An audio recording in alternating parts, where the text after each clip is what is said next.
یو طالبانو صلاة السلام ده، یو ترضی ده، یو ترحم ده. صلاة السلام ده به انبیاء علیهم السلام باندې وایي. یو ترضی ده، ترضی رضی الله عنه ده. دا طالبانو عادت داسې جوړ ده، عرف د علماو چې ترضی چې ده دا به له صحابو سره وایي، ترحم چې ده له صحابو نه راکته نور علماو سره به رحمه الله وایي، رضی الله عنه رحمه الله. اگر چې عکس هم جایز ده، که ته د صحابي سره ووایې رحمه الله یا د یو عالم سره ووایې رضی الله عنه، امام ابو حنیفه رضی الله عنه، امام برهان الدین مرغینانی رضی الله عنه، که داسې ووایې په دې کې شرعاً هېڅ مشکل نشته د طالبانو ورونو، دا شرعاً جایز د جواز لري.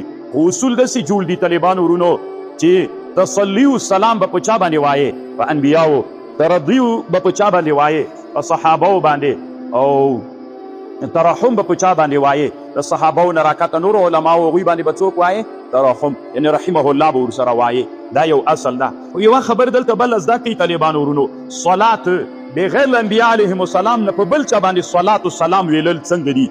دې کې علامه زکریا صاحب درې اقوال نقل کړي دي.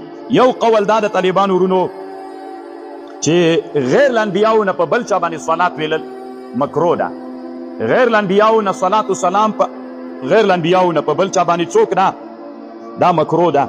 دا طالبانو ورونو د قاضي عیاض رایم د تقریبا دا د مالکیانو مذهب ده، مالکي علما دوی داسې وایي. دویمه ډله داسې وایي طالبانو استقلالا غیر له انبیاو نه په بل چا صلات جایز نه ده، اما طبعا جائز ده.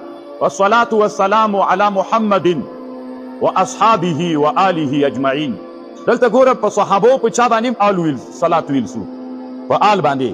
والصلاة والسلام على محمد وعلى آله واصحابه، دلته په آل او اصحاب هم څوک ویل سو.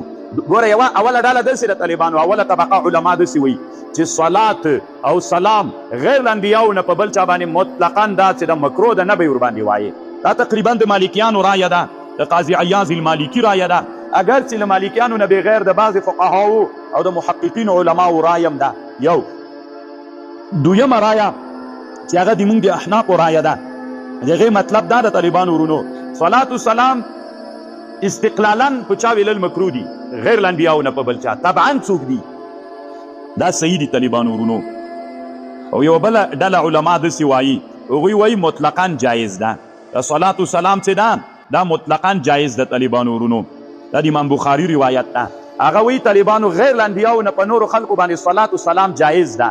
څنګه جایز ده طالبانو ورونو؟ هغه که طبعا وي که هغه استقلالا وي، لکه د امام بخاري رایه ده. تاسو به طالبانو وروسته امام بخاري او عنوان کې دي اللهم صل علی آل ابي اوفا، د دغه ځینې امام بخاري استدلال کوي چې صلات السلام چې ده غیر له انبیاو نه په بل چا باندې استقلالا هم جایز ده، طبعا هم جایز ده، هېڅ مشکل نشته پکې. تو خبرې سې امام بخاري وایي مطلقا جایز ده، امام مالک صاحب دوی وایي مطلقا مکروه ده، احناف وایي امام ابو حنیفه رحمهم الله دوی څه وایي چې استقلالا مکروه ده، طبعا پروا نه کوي. دا دغه محدثینو علماو پکې هغه ده اختلاف د طالبانو په دې کې